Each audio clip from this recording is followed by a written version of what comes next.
আপনি যে বললেন সকল ঈদের সেরা ঈদ ঈদে মিলাদুন নবী, আপনার এই কথাটা শ্রদ্ধার সাথে গ্রহণ করে আমি বলি, আপনি যেই ঈদ পালন করেন এটার যদি সকল ঈদের সেরা ঈদ হয়, আমরা বলবো আমার নবী যেটা পালন করছে সেটা হবে সকল ঈদের সেরা ঈদ।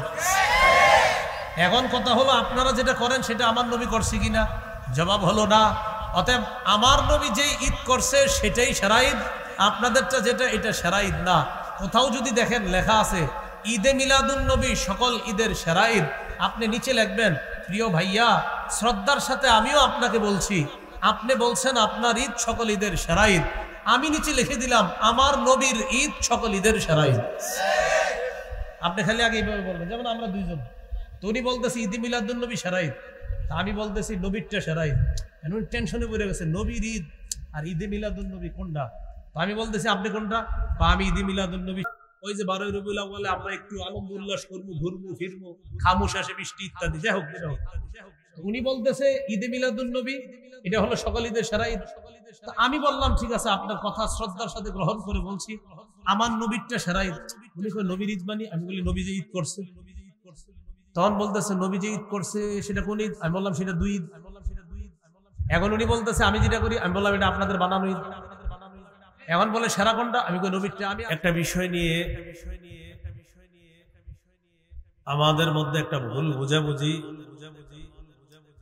বা অনেকে একটা ভুলকে সঠিক মনে করতেছে, সেটা হলো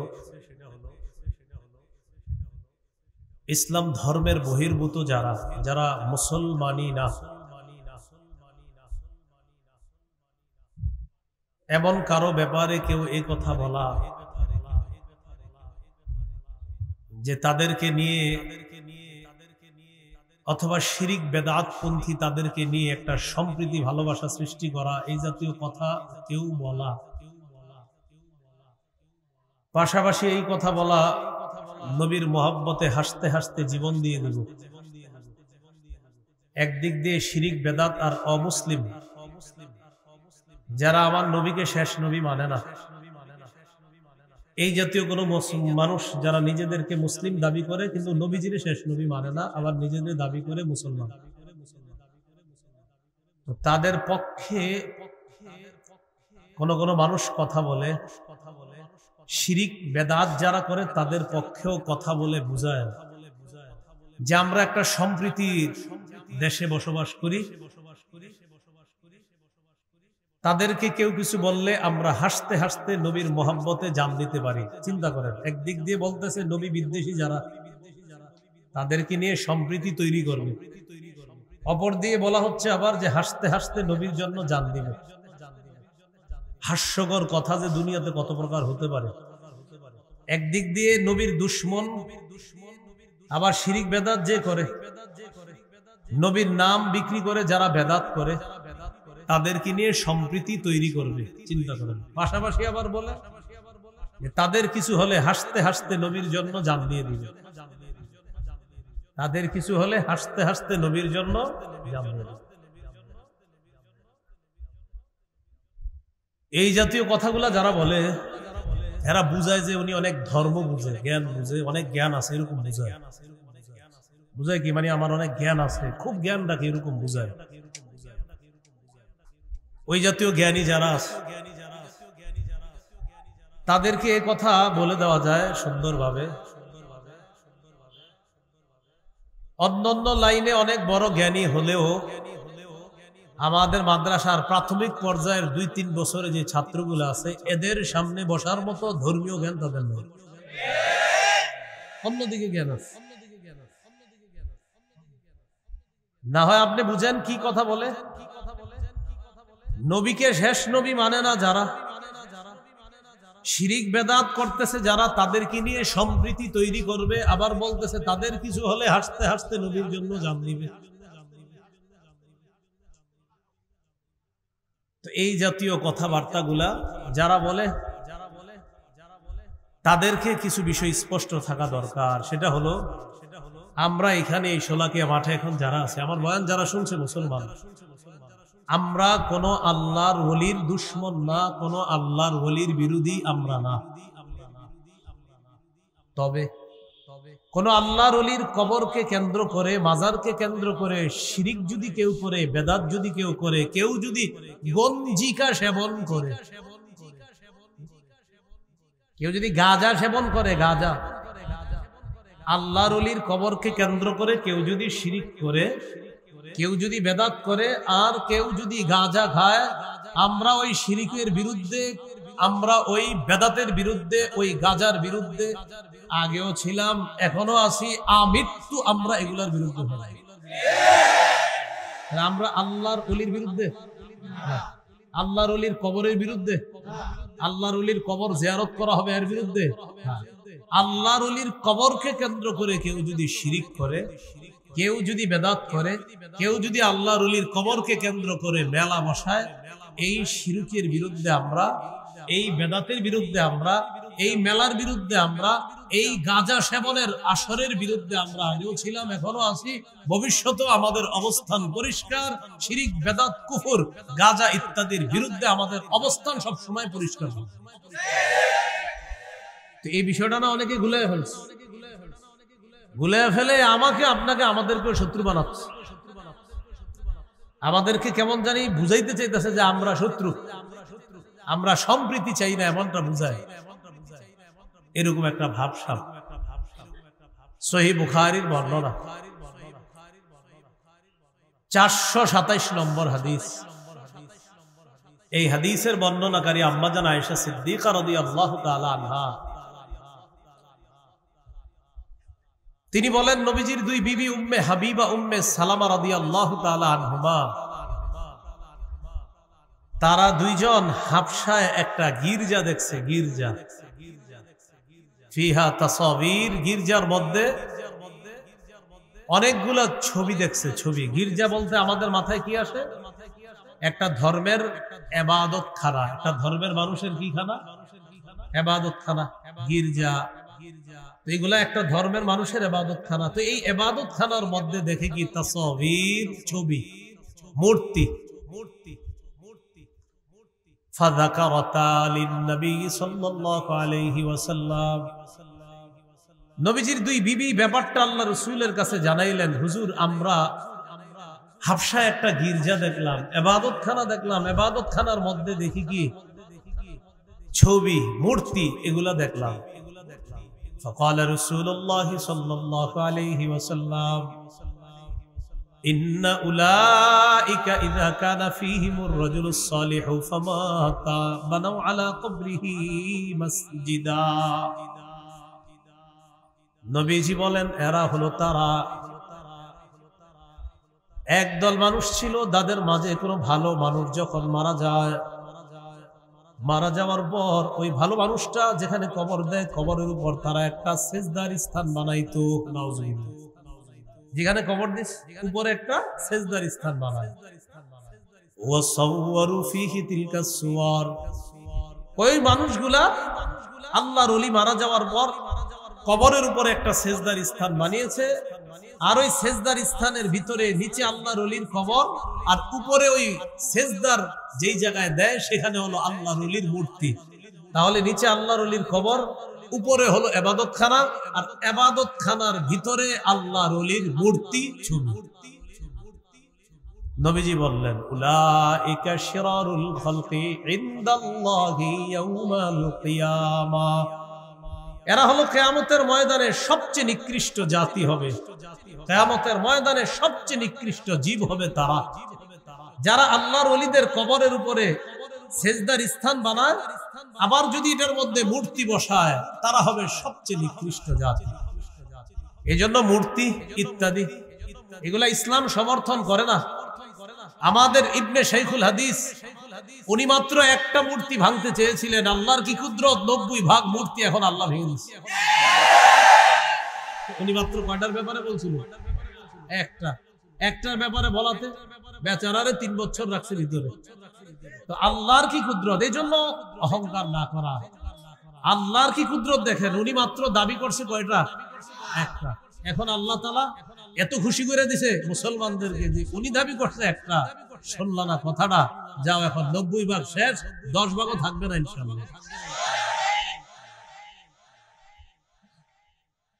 তো রাসূলুল্লাহ সাল্লাল্লাহু আলাইহি ওয়াসাল্লাম বলে দিলেন, নিচে আল্লাহর ওলির কবর, উপরে আল্লাহর ওলির ওই কবরের উপরে সেজদার স্থান বানায়, আর ভিতরে আপনার মূর্তি বসায়া দেয়। এরা সৃষ্টির সবচেয়ে নিকৃষ্ট জাতি। বলি নাউজুবিল্লাহ।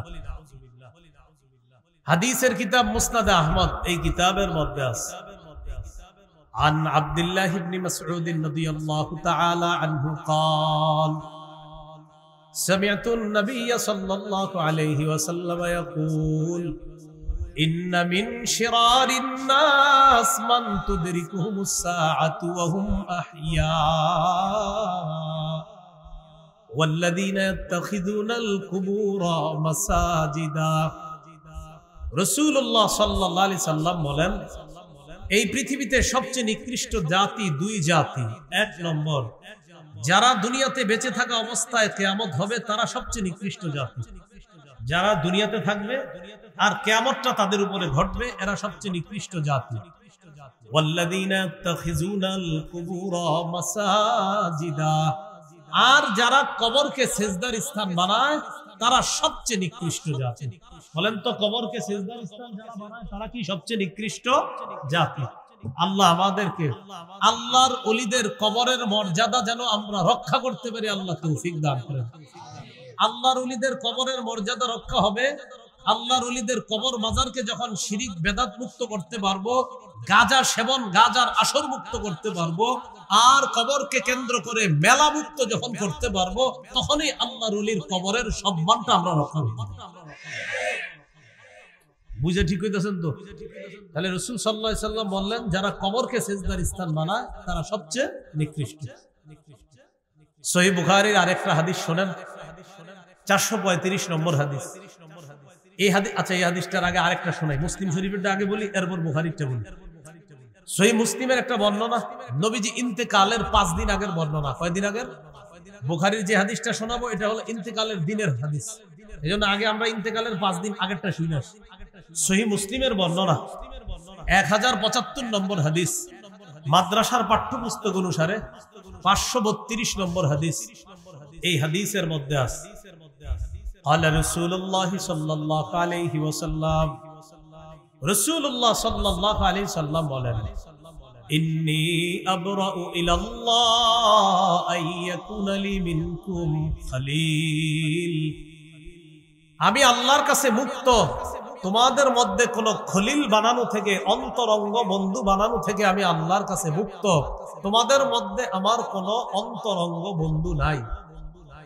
فإن الله تعالى قد اتخذني خليلا كما اتخذ إبراهيم خليلا, কারণ আল্লাহ তাআলা আমাকে যেমনি ভাবে ইব্রাহিম নবীকে তার খলিল হিসাবে গ্রহণ করেছেন, তেমনি আল্লাহ তাআলা আমাকেও ইব্রাহিম নবীর মতো তার খলিল তথা অন্তরঙ্গ বন্ধু হিসাবে গ্রহণ করেছেন।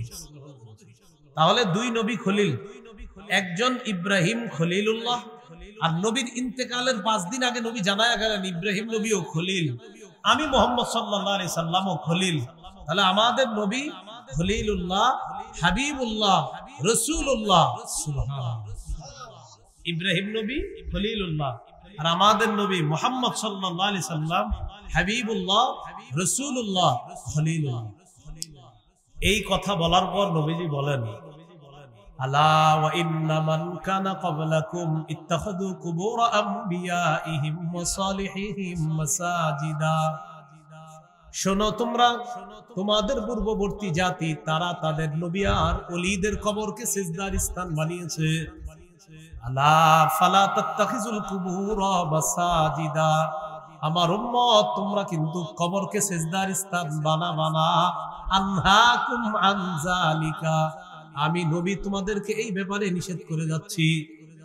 তাহলে ইন্তেকালের 5 দিন আগে কবরকে সিজদার স্থান বানাইতে নবীজি সাল্লাল্লাহু আলাইহি সাল্লাম নিষেধ করে গিয়েছেন।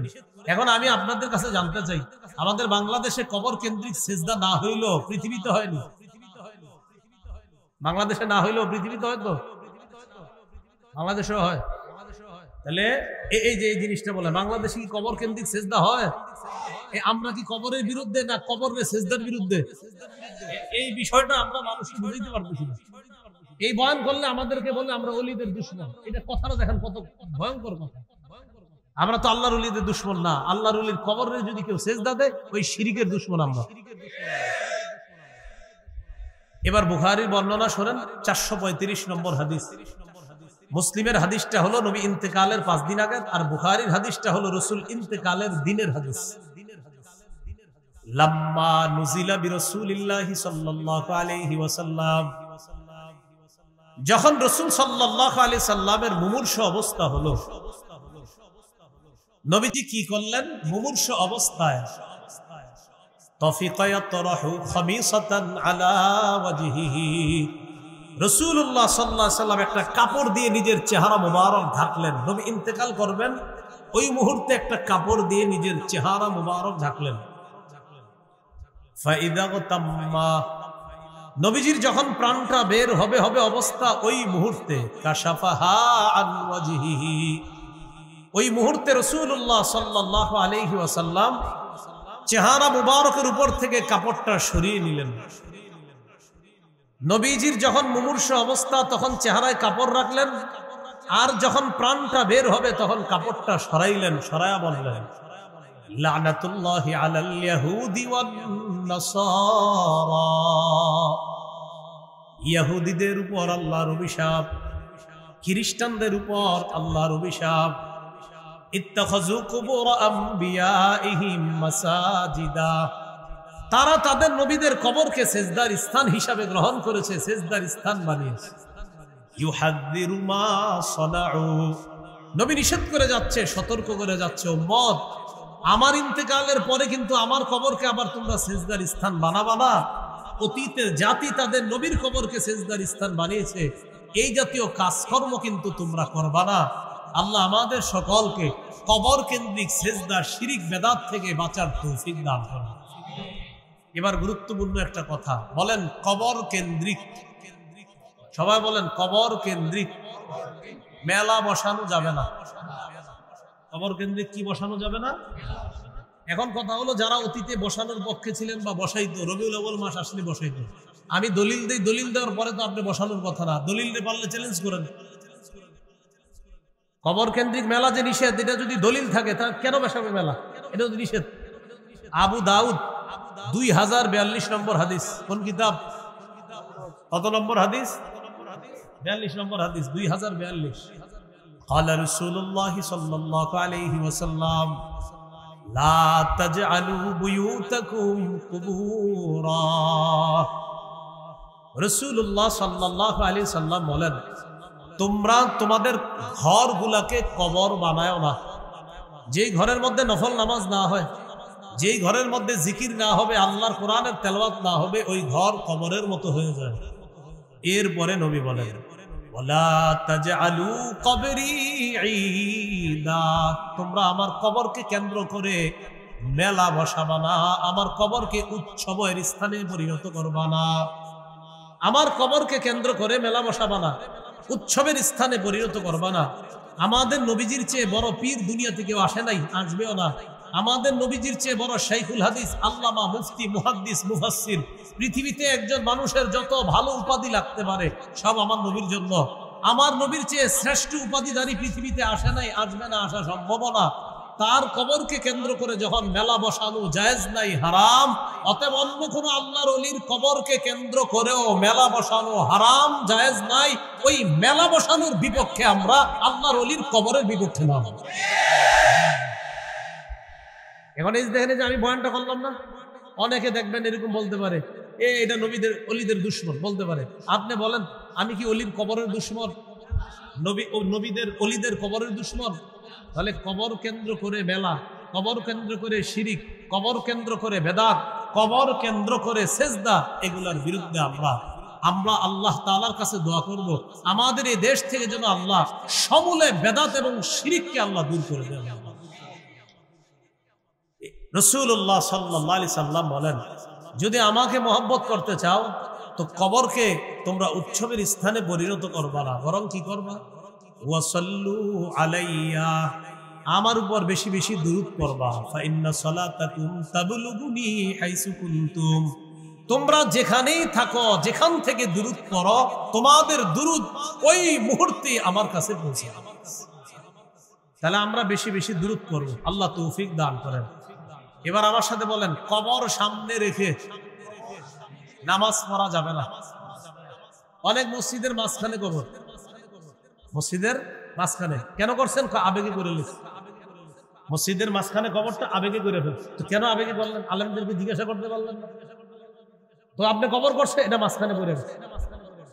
যদিও মুসলমানরা কবরকে সেজদা করে না, যারা মসজিদে নামাজ পড়ে ওদের মনে কখনো কবরের সেজদা করার উদ্দেশ্য না, কিন্তু আপনি এই কামটা কেন করলেন? আবু দাউদের বর্ণনা 3229 নম্বর হাদিস, রাসূলুল্লাহ সাল্লাল্লাহু আলাইহি সাল্লাম বলেন, লা তাজলিসু আলাল কুবুর, তোমরা কবরের উপর বসবা না, কবরের উপর বসবা না। ওয়ালা তুসাল্লু ইলাইহা, কবর সামনে রেখে নামাজ পড়বা না। তোমরা কবরের উপর বসবা না, কবর সামনে রেখে তোমরা নামাজ পড়বা না। অনেক মসজিদে ওই অনেক আগে থেকে কবর, অর্থাৎ আপনার 30-40 বছর ধরে কবর। এখন এই মসজিদকে সম্প্রসারণ করবে এলাকাবাসী, তো কি করে? মহব্বতে হজরতের কবরটা মাঝখানে রেখে দেয়।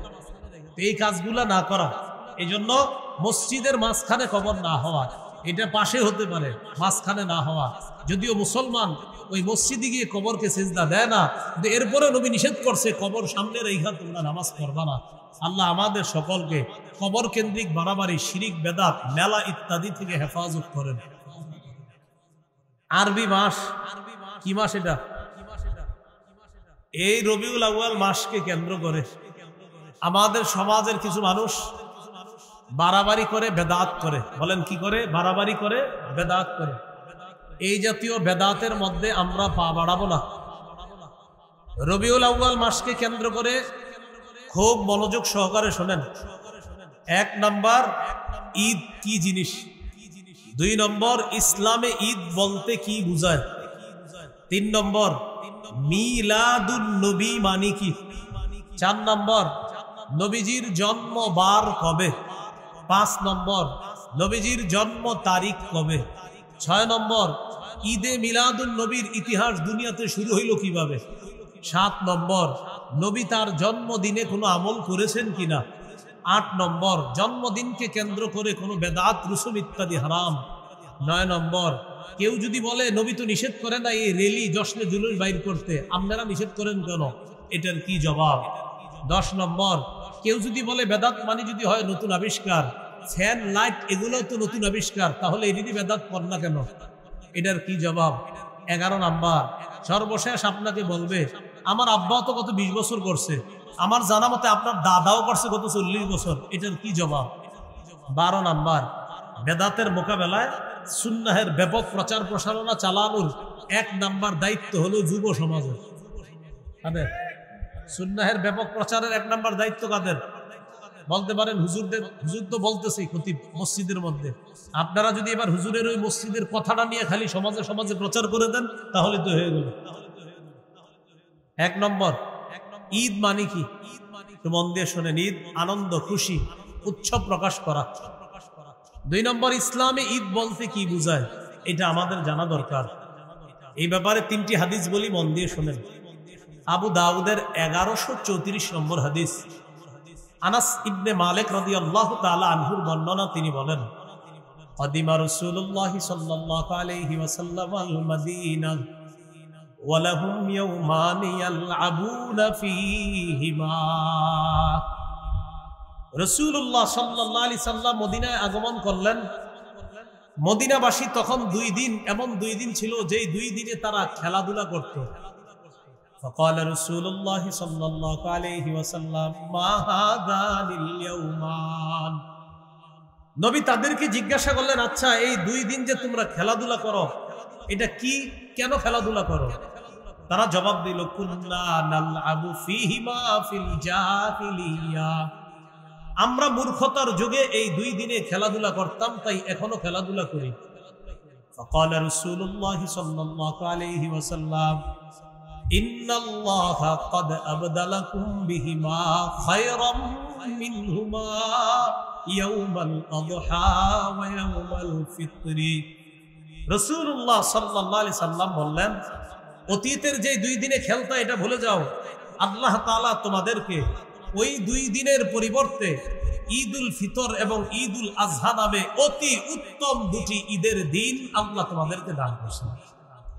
তাহলে ইসলামে মুসলমানদের ঈদ কয়টা? আবার বলেন, মুসলমানদের ঈদ কয়টা? 2টা। এখন আমি আপনাদের কাছে একটু জানতে চাই, নবীজি সাল্লাল্লাহু আলাইহি সাল্লাম যেই ঈদ পালন করেছেন ওই ঈদটা সেরা নাকি আমরা যে ঈদ পালন করব সেটা সেরা? নিঃসন্দেহে নবীজিটা সেরা, নবীজির সাথে যারা পড়ছে ওইটা সেরা। এখন অনেক জায়গায় দেখবেন দেয়ালে লেখা, অথবা অনেক মানুষ আপনাদেরকে বলবে সকল ঈদের ঈদ ঈদে মিলাদুন নবী, সকল ঈদের সেরা ঈদ ঈদে মিলাদুন নবী। আমি শ্রদ্ধার সাথে তাদের এই কথা গ্রহণ করে বলি, আপনি যে বললেন সকল ঈদের সেরা ঈদ ঈদে মিলাদুন নবী, আপনার এই কথাটা শ্রদ্ধার সাথে গ্রহণ করে আমি বলি, আপনি যেই ঈদ পালন করেন এটার যদি সকল ঈদের সেরা ঈদ হয়, আমরা বলবো আমার নবী যেটা পালন করছে সেটা হবে সকল ঈদের সেরা ঈদ। এখন কথা হলো আপনারা যেটা করেন সেটা আমার নবী করছে কিনা? জবাব হলো না। অতএব আমার নবী যেই ঈদ করছে সেটাই সেরা ঈদ, আপনাদেরটা যেটা এটা সেরা ঈদ না। কোথাও যদি দেখেন লেখা আছে ঈদে মিলাদুন নবী সকল ঈদের সেরা ঈদ, আপনি নিচে লিখবেন প্রিয় ভাইয়া শ্রদ্ধার সাথে আমিও আপনাকে বলছি, আপনি বলছেন আপনার ঈদ সকল ঈদের সেরা ঈদ, আমি নিচে লিখে দিলাম আমার নবীর ঈদ সকল ঈদের সেরা ঈদ। আপনি খালি আগে এইভাবে বলবেন, যেমন আমরা দুইজন, তুমি বলতেছি ঈদে মিলাদুন নবী সেরা ঈদ, আমি বলতেছি নবীরটা সেরা ঈদ। টেনশনে পড়ে গেছে নবীর ঈদ আর ঈদে মিলাদুন নবী কোনটা? আমি বলতেছি আপনি কোনটা? আমি ঈদে মিলাদুন নবী। ওই যে 12 রবিউল আউয়ালে আমরা একটু আনন্দ উল্লাস করবো, ঘুরবো ফিরবো, খামোশ আসে বৃষ্টি ইত্যাদি, যাই হোক যেটা হোক। উনি বলতেছে ঈদে মিলাদুন নবী এটা হলো সকল ঈদের সেরা ঈদ। আমি বললাম ঠিক আছে, আপনার কথা শ্রদ্ধার সাথে গ্রহণ করে বলছি আমার নবীরটা সেরা ঈদ। উনি কই নবীর ঈদ মানি? আমি বলি নবী যে ঈদ করছে। তখন বলতেছে নবী যে ঈদ করছে সেটা কোন ঈদ? আমি বললাম সেটা 2 ঈদ। এখন উনি বলতেছে আমি যেটা করি, আমি বললাম এটা আপনাদের বানানো ঈদ। এখন বলে সেরা কোনটা? আমি কই নবীরটা। আমি খালি প্রশ্ন করবেন, আপনি আগে বলেন নবীরটা সেরা না আপনারটা সেরা। টেনশনে পড়ে যাবে যদি বলে আমারটা, তাহলে টেনশন। এইজন্য যারা বলবে ঈদে মিলাদুন নবী সকল ঈদের সেরা ঈদ, আপনি বলবেন আগে বলেন নবীর ঈদ সেরা না আপনারটা সেরা। তো তখন সে বলবে নবীর ঈদ সেরা, বলবেন নবীর ঈদের মধ্যে ঈদে মিলাদুন নবী নাই, তাই আপনারটা সেরা না, নবীর ঈদ সেরা। ঠান্ডা মাথা বলতে হবে, এবার বলতে হবে যে আপনার ঈদ সেরা না নবীরটা সেরা। তো তুই টেনশন করে যাবে, কারণ আশিক রাসূল হইলেও এটাই বলতে হবে যে নবীর ঈদ সেরা ঈদ। তখন বলবেন নবীর ঈদের মধ্যে আপনাদের এই ঈদটা পাওয়া যায় না, অতএব আমার নবীর ঈদ সেরা ঈদ, এটা আপনিও বললেন। আর আমরা তো স্বীকারই করি আমাদের নবীর ঈদ সকল ঈদের সেরা ঈদ। আল্লাহ আমাদেরকে এই কথাগুলো বুঝে শুনে আমল করার তৌফিক দান করেন। বলেন ইসলামী ঈদ কয়টা? সহিহ বুখারীর বর্ণনা 963 নম্বর হাদিস। হাদিসের বর্ণনাকারী আব্দুল্লাহ ইবনে ওমর রাদিয়াল্লাহু তাআলা আনহুমা তিনি বলেন কানা রাসূলুল্লাহ সাল্লাল্লাহু আলাইহি ওয়াসাল্লাম ওয়া আবু বকর ওয়া উমর ইউসাল্লুনাল ঈদাইনি ক্বাবলাল খুতবাহ।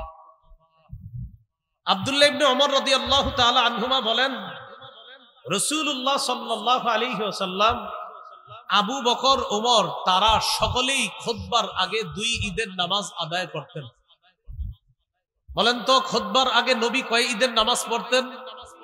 আবু বকর সিদ্দিক কয় ঈদের নামাজ পড়তেন? ওমর ফারুক রাদিয়াল্লাহু তাআলা আন কয় ঈদের নামাজ পড়তেন? 2 ঈদের। অতএব ঈদ কয়টা? 2টা। আবু দাউদের 1148 নম্বর হাদিস। এই হাদিসের মধ্যে আসছে জাবির ইবনে সামুরা রাদিয়াল্লাহু তাআলা আনহুর বর্ণনা, তিনি বলেন সাল্লাইতু মা'আন নবী সাল্লাল্লাহু আলাইহি ওয়াসাল্লাম غير مرة ولا مرتين العيدين بغير أذان ولا إقامة। জাবির ইবনে সামুরা রাদিয়াল্লাহু তাআলা আনহু বলেন আমি একবার দুইবার নয় অসংখ্য অগণিত বার আজান এবং ইকামত ছাড়া রাসূল সাল্লাল্লাহু আলাইহি সাল্লামের সাথে 2 ঈদের নামাজ আদায় করেছি।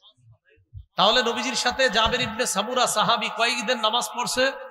2 ঈদের। অতএব ইসলামে মুসলমানদের ঈদ কয়টা? 2টা। 3 নাম্বার কথা, মিলাদুন নবী মানে কি? মিলাদ অর্থ হলো জন্ম, আন নবী মানে মুহাম্মদ সাল্লাল্লাহু আলাইহি ওয়াসাল্লাম। মিলাদুন নবী অর্থ হলো মুহাম্মদ সাল্লাল্লাহু আলাইহি ওয়াসাল্লামের জন্ম। আমাদের সমাজে যদি কাউরে বলেন আপনি মিলাদ আছে, যদি বলেন ঘরে মিলাদ আছে, তখন তার মাথায় আসে যে ঘরে গিয়ে কিছু কাজ করতে হবে, করার পর একটা দোয়া আছে, দোয়ার পরে বিরিয়ানি আছে অথবা জিলাপি আছে।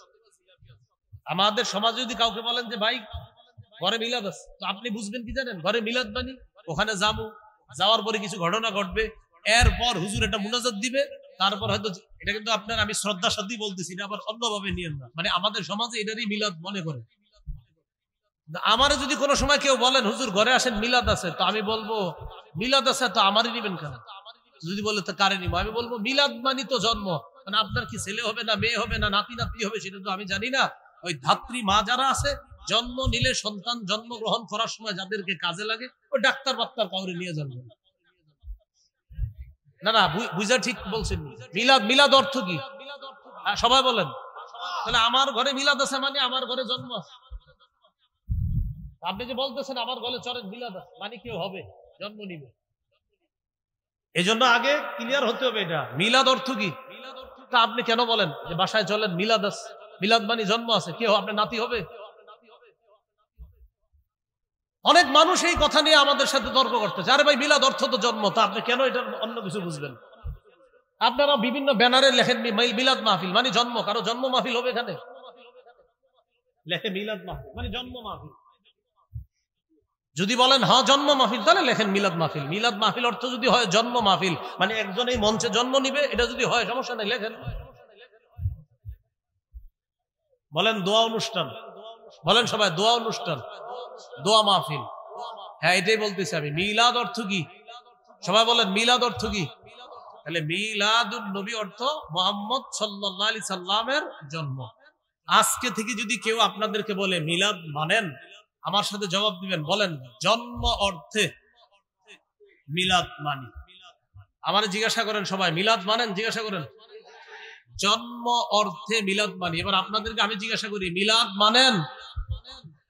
এই পুরাটা বলবেন। হ্যাঁ জন্ম অর্থে মিলাদ মানি। কারণ ও যদি বলেন মিলাদ মানি, তার ওর মাথায় তো এটা আসবে কিছু হবে ঘরে গিয়ে, এরপরে তারপর শেষে জিলাপি দিবে, এরকম না। তাহলে মিলাদ মানেন জন্ম অর্থে মিলাদ মানে।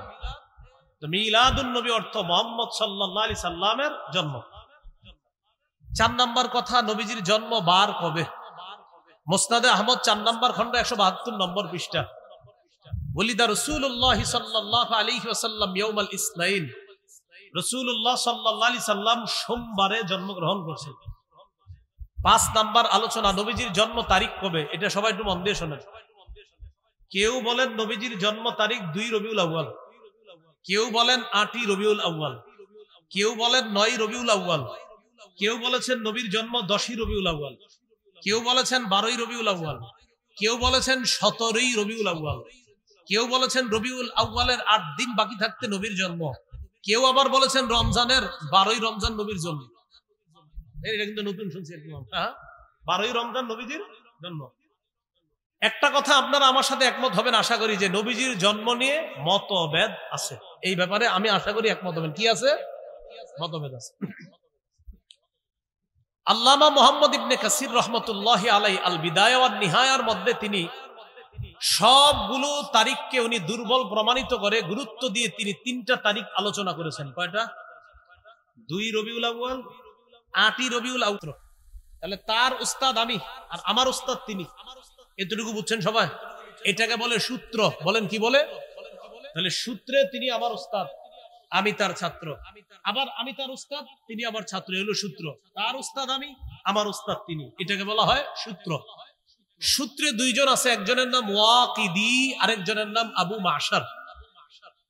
বুখারী শরীফের ব্যাখ্যা গ্রন্থের লেখক ইবনুল হাজার আসকালানী রাহমাতুল্লাহি আলাইহি তার কিতাব তাকরিবুত তাহযীবের মধ্যে তিনি আনছেন এই ওয়াকিদি, যিনি বর্ণনাকারী ওয়াকিদি, তার ব্যাপারে আনছে মাতরুকুন মাআসিআতি ইলমিহি, যে ওয়াকিদি তার অনেক এলেম আছে, এলেম থাকার পরেও তার বর্ণনা পরিত্যাজ্য, তার বর্ণনা গ্রহণ করা যায় না। আর ওই যে আবু মাশার, তার ব্যাপারে বলছে দাঈফুন ফির রিওয়ায়া, তিনি বর্ণনা করার ক্ষেত্রে দুর্বল। তারা এই সূত্রে বর্ণনা করেছেন ওলিদা রাসূলুল্লাহ সাল্লাল্লাহু আলাইহি সাল্লাম ইয়াউমাল ইসনাইন, নবীজি সোমবার দিন জন্মগ্রহণ করেছেন। লিলাইলাতাইনে খালাতা মিন শাহরি রবিউল আউয়াল, রবিউল আউয়াল মাসের 2 তারিখে। এটা তাদের সূত্রে, কার? ওয়াকিদি এবং আবু মাশার। তাহলে ওয়াকিদি যিনি সূত্রে আছে তিনি পরিত্যাজ্য, তার বর্ণনা পরিত্যাজ্য। আবার সূত্রে যিনি আছেন আবু মাশার, তিনিও দুর্বল। ওই সূত্রে একজন হলেন দুর্বল, আর এই মনে করেন আমারে বসান ওই জায়গায়, আমি পরিত্যাজ্য। এই দুইজন সূত্রে থাকার কারণে 2 রবিউল আউয়ালের বর্ণনাটিও দুর্বল, এটা গ্রহণ করা যায় না। এটা আপনারা আলেম ছাড়া অন্যরা বুঝছেন তো সবাই? সূত্রে 2 জন ব্যক্তি আছে যাদের উপরে কথা থাকার কারণে তাদের সূত্রে 2 রবিউল আউয়ালের বর্ণনাটি গ্রহণ করা যায় না, তাই 2 রবিউল আউয়াল বাদ রয়ে গেল। 8ই রবিউল আউয়াল এবং 12ই রবিউল আউয়াল। আমার সাথে একটা কথা সবাই বলেন, তাহলে মনে থাকবে। বলেন, হস্তি বাহিনী কাবায় যে বছর হামলা চালায়, ওই বছর রাসূলুল্লাহ সাল্লাল্লাহু আলাইহি সাল্লামের জন্ম। এ ব্যাপারে ঐতিহাসিকগণ প্রায় সকলেই একমত। তাহলে যে বছর রাসূলুল্লাহ সাল্লাল্লাহু আলাইহি সাল্লাম জন্মগ্রহণ করেছেন, ওই বছর কাবায় হস্তি বাহিনী হামলা চালায়, এই ব্যাপারে রাসূল সাল্লাল্লাহু আলাইহি সাল্লাম কি একমত? এই ব্যাপারে ঐতিহাসিকগণ একমত। এবার বলেন, কাবায় হামলা চালানোর 50 দিন পর রাসূলুল্লাহ সাল্লাল্লাহু আলাইহি সাল্লাম জন্মগ্রহণ করেছেন। বলেন তো, কাবায় হস্তি বাহিনী হামলার কয়দিন পর নবীর জন্ম? এবার হিসাবটা আমরা বের করে নিই।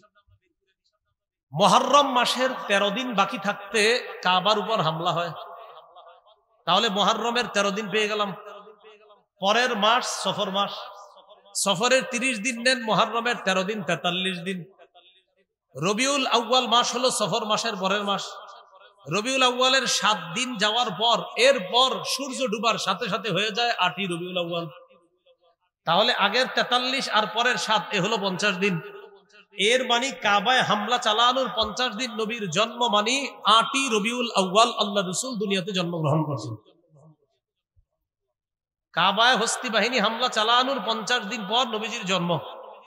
তো কাবায় হামলা চালানোর 50 দিন পর নবীর জন্ম হিসাব করলে বের হয় 8ই রবিউল আউয়াল। পৃথিবীর বিখ্যাত উলামায়ে কেরাম, বিশুদ্ধ উলামায়ে কেরাম, নির্ভরযোগ্য উলামায়ে কেরামের অভিমত হলো আল্লাহ রাসূলের জন্ম 8ই রবিউল আউয়াল। এই কথাটাই বিশুদ্ধ। গাণিতিক হিসাবে কেউ কেউ বলেন নবীর জন্ম 9ই রবিউল আউয়াল।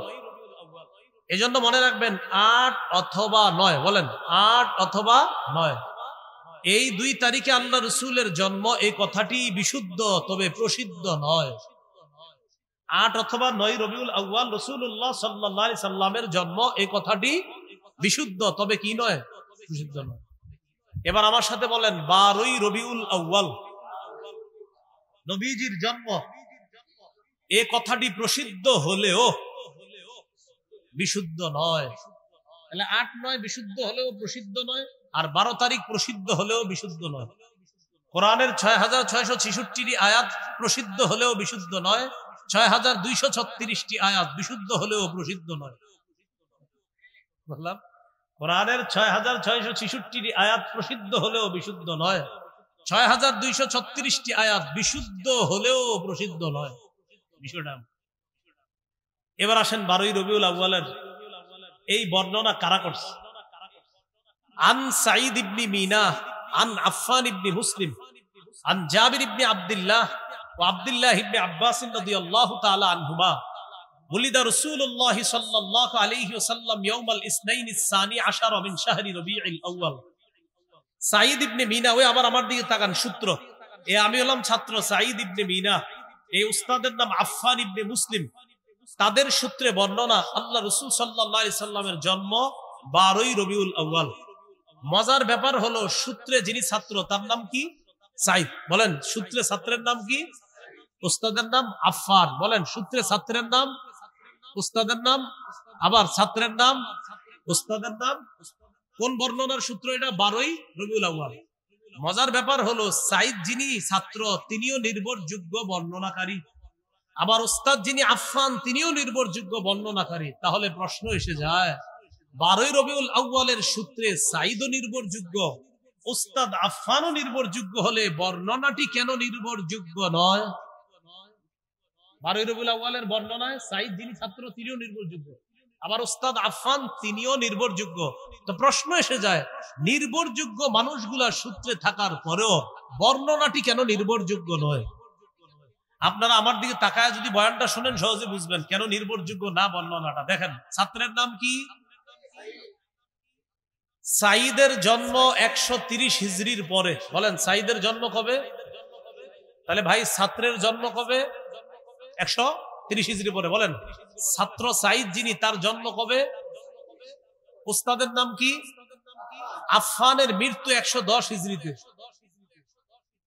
আবার মন দিয়ে শোনেন, ওস্তাদ 110 হিজরিতে মারা গেছে, ছাত্র 130 হিজরির পরে জন্ম। ওলামা হযরতরা বুঝে ফেলছেন, অন্যরা মন দিয়ে আবার শুনেন। ওস্তাদ 130 হিজরিতে মারা গেছে, ছাত্রের জন্ম 130, ওস্তাদ 110 হিজরিতে মারা গেছে, তারও প্রায় 20 বছরেরও সময় পরে ছাত্রের জন্ম। কি বুঝা গেল? তারা ছাত্র উস্তাদি না। এই সূত্রকে বলা হয় বিচ্ছিন্ন সূত্র। বলেন কি বলা হয়? তাহলে ওস্তাদ আর ছাত্র আসলে কি তারা উস্তাদ ছাত্র? এটাকে বলা হয় বিচ্ছিন্ন সূত্র। আরবিতে বলা হয় ইনকিতা, আর ইনকিতা এর সূত্রকে বলা হয় মুনকাতি। আর মুনকাতি সূত্র নির্ভরযোগ্য দলিল হিসাবে গ্রহণযোগ্য নয়।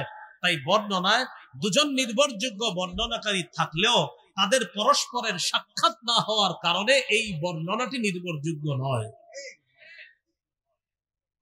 ভাই হুজুররা ছাড়া অন্যরা যারা, বুঝছেন তো আপনারা? তাহলে ওস্তাদের মৃত্যু 110 হিজরিতে আর ছাত্রের জন্ম হয়েছে 130-এর পরে, তাহলে এরা উস্তাদ ছাত্র না। মাঝখানে কোনো ঝামেলা হয়ে গেছে, এই জন্য তাদেরকে আইনা এই সূত্র বানানো হলেও এই সূত্রটি নির্ভরযোগ্য নয়। তাই এই বর্ণনা নির্ভরযোগ্য নয়। এই জন্য 12 রবিউল আউয়ালের বর্ণনাটি এটি প্রসিদ্ধ হলেও বিশুদ্ধ নয়, যদিও অনেকে এটার ব্যাপারে মতামত দিয়েছে।